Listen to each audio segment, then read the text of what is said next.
guys, yan. Kailangan pag-ising natin. Pag nakita natin may mga planchahing sinusuot sa kanilang mga trabaho, plantsahin na agad. Kasi minsan, bigla-bigla humihingi. Wala kang maibigay kasi hindi pa na-plancha. So, ito talaga yung importante at inuuna namin palagi. Ito. At di ma-plancha yung ibang damit, basta yung mga sinusuot nilang pang trabaho nila, kailangan laging naka-ready. Kasi minsan, pag tumawag na, hihingi ng damit, diba? Hindi mo maibigay kaagad, paplantsahin mo. So, lahat, pag may malinis, lahat, pag may malinis na, plantsa agad. Diba? Ito yung mahirap. Yung hindi sapat ang kanilang kasuotan sa kanilang pang-alis.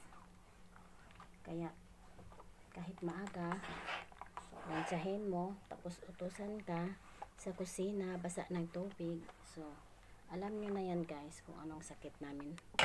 Mga OFW pag uwi, may napaparalyze, mayroon ng hindi na igagalaw na yung mga kamay. Yan. Ako minsan ito, yan. Sa madaling araw, kumikirot na yung kamay ko. Kasi, katulad nito, mamamalansya ka, tapos magbabasa ka ng tubig. Diba? Hindi maganda. Pero wala tayong magagawa kasi ganun talaga ang buhay guys. Ginusto natin to eh. Kaya handa tayong magtiis. Alang-alang sa ating mga pangarap. Hindi naman tayo habang buhay nandito. Kunting tiyaga para sa pamilya. Yan ah. Plantsahin na kaagad para kapag hiningi malinis na at planchado na. So ready na. Mahirap yung saka mo pa trabahuin kapag kailangan na. Ayan. Sana hindi pa ako nakapag-umpisang maglinis. Inuuna ko yung plantsahin na to. Basta yung mga damit nila na pang alis nila. Minsan, inabot mo mga tag 2 oras saka ako magbabasa ng tubig. Pero minsan, hindi maiiwasan kasi pag may papaluto sa iyo. Ayun. Hindi ka naman pwedeng magsabi na, ay, hindi ako magbabasa ng tubig kasi naplantsa ako. So, ganun dito guys. Ganun dito. Walang atrasan pagdating sa trabaho. Kailangan mo rin dumiskarte minsan para sa iyong sarili din. Kaya ito, agahan ko siyang plantsahin. Pagising ko yan. Pagkaligo, plantsahin ko na kasi mga 3 oras pa yan bago sila gigising. So, nakapahinga na rin yung kamay mo sa plantsa.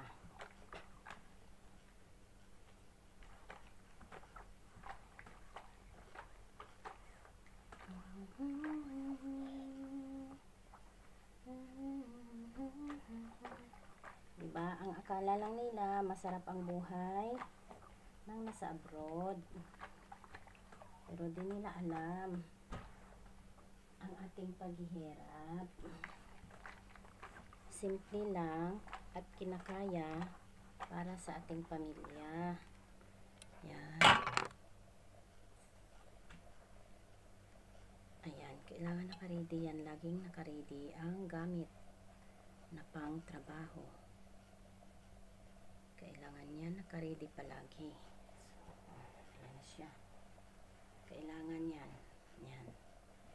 Diba?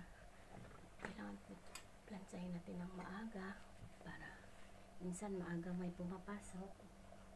Hindi mo namamalayan. Tinatawag ka na. Akin na yung damit ko.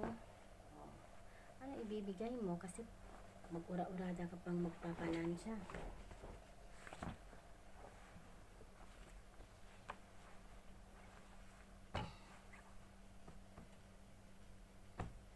Ngayon kasi ganitong oras, tulog pa yan sila. Alas 8 dito. Ang pasok niyan, 8:30 yun. So, pinaplansya ko na kasi baka may maghingi ng alas 8:30.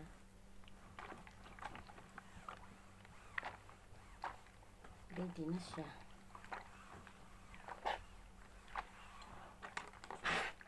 Ito ang importante, yung damit nila ang panlabas.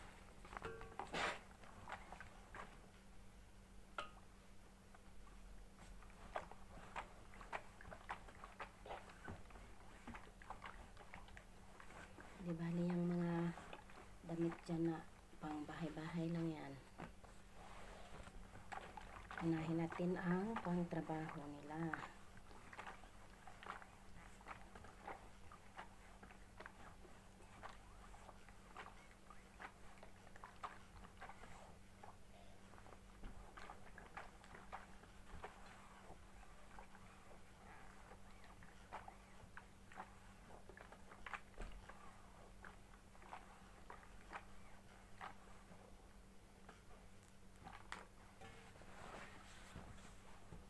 Ito yung traditional nilang pangkasuotan dito.